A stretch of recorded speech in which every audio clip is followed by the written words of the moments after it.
Have you ever looked back at your relationships and thought, how did I end up with someone like that? Again, maybe they lied, manipulated you, made you question your own reality, promised to change, never did, and somehow you still stayed. Then after it ended, you swore, never again. But months later, you found someone different face, different name, same pain. It's almost like your heart keeps choosing the same person over and over and over again. Here's the scary part. You probably aren't attracted to toxic people because you're weak. You're attracted to them because they feel familiar. And the place where familiar was created was your childhood. Love became something you had to earn. Imagine being 6 years old. You clean your room. Your parents smile. You get attention. Next week, you make a mistake.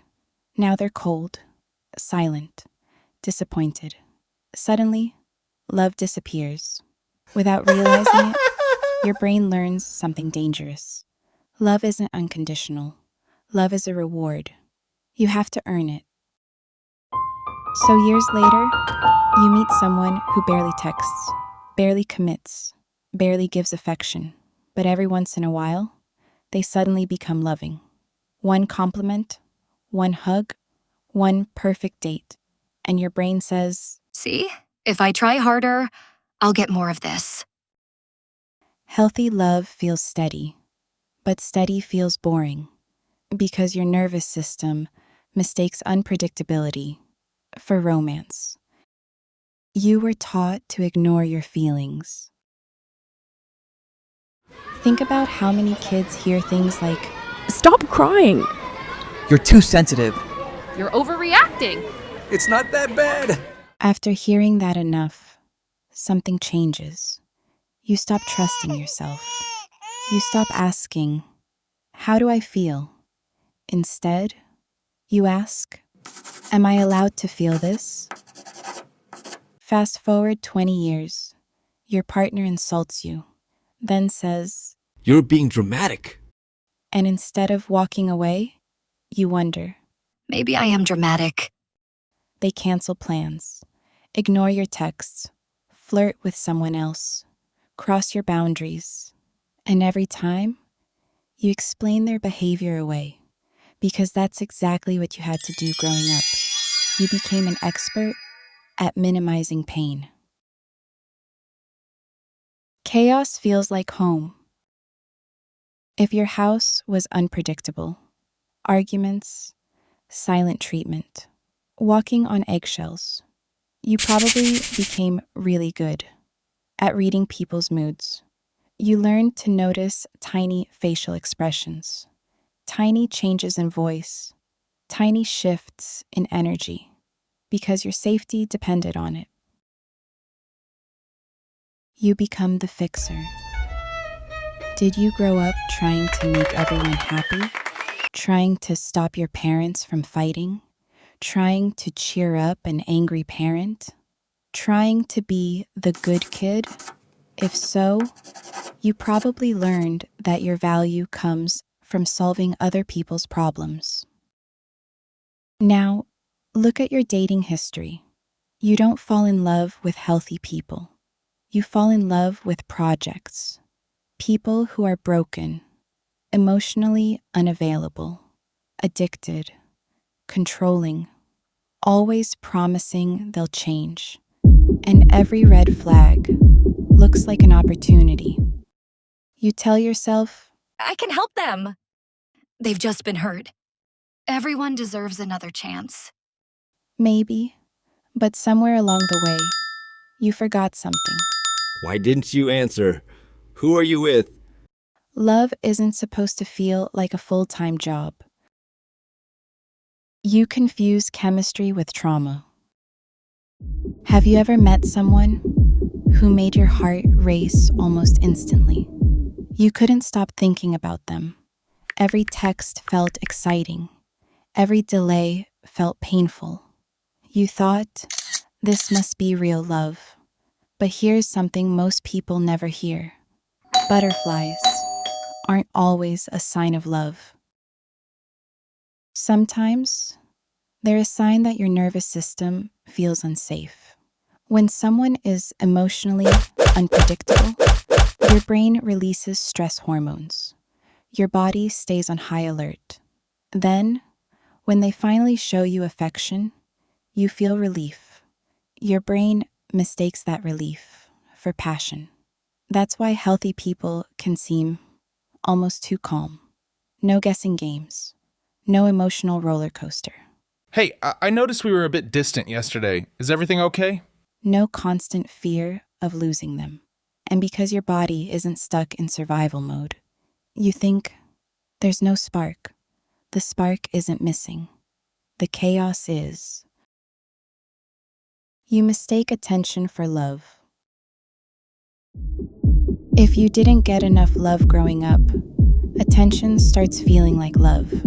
Someone compliments you. You feel seen.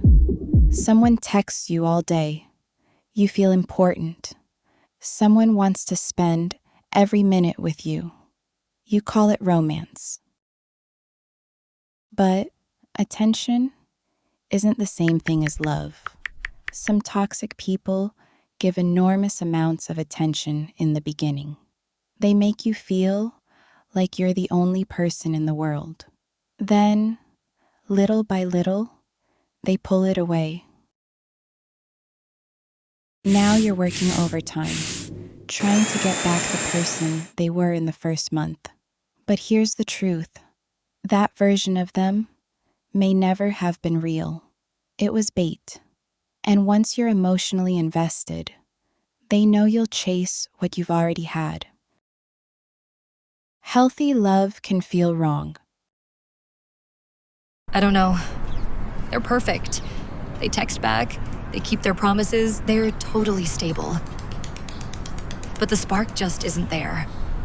It almost feels boring. Boring or just predictable? You've spent your whole life chasing people who make your stomach turn inside out. You think that anxiety is passion. This is one of the hardest truths to accept. Sometimes, the healthiest person you'll ever meet won't give you butterflies because your brain keeps waiting for something bad to happen. When you've spent years believing love has to hurt, peace can feel unfamiliar. Not because it's wrong, because you've never had it before. Why leaving feels impossible. It's a literal cycle. You guys fight, you cry, you break up for 12 hours, and then you're right back here? Everyone sees it but you. Why didn't you just leave? You think it's just a door I can walk out of. It's not that simple. People often ask, why didn't you just leave? Because leaving isn't just leaving a relationship. It's leaving a pattern. Your brain has believed your entire life. If you grew up feeling responsible for everyone else's emotions, walking away feels like guilt. If you grew up afraid of abandonment, being alone feels terrifying. If you grew up believing love had to be earned, giving up feels like failure. So you stay, long after the relationship has died, not because you're stupid, because your childhood taught you survival, not healthy love. You can break the cycle.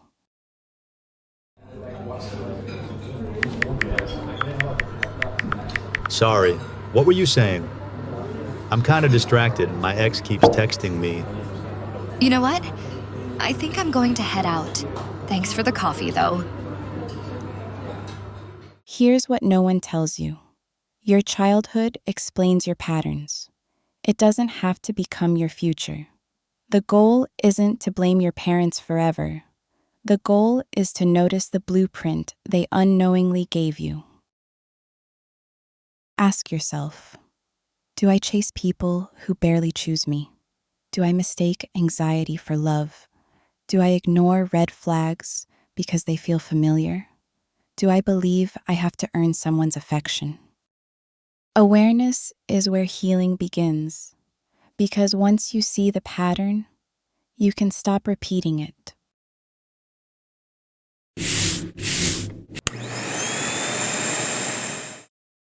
Hey, relax. You don't have to do this all by yourself. I'm right here. We're a team. Healthy love isn't something you have to chase. It isn't something you have to earn. It isn't something that leaves you questioning your worth. It's consistent. It's peaceful. It's safe. And if that feels strange, it doesn't mean it's wrong. Hey, I'm sorry I snapped at you earlier about the schedule. I was stressed about work, but that wasn't fair to you. You're not mad? You're not going to hold this over me? It probably means it's the first healthy kind of love your heart has ever met.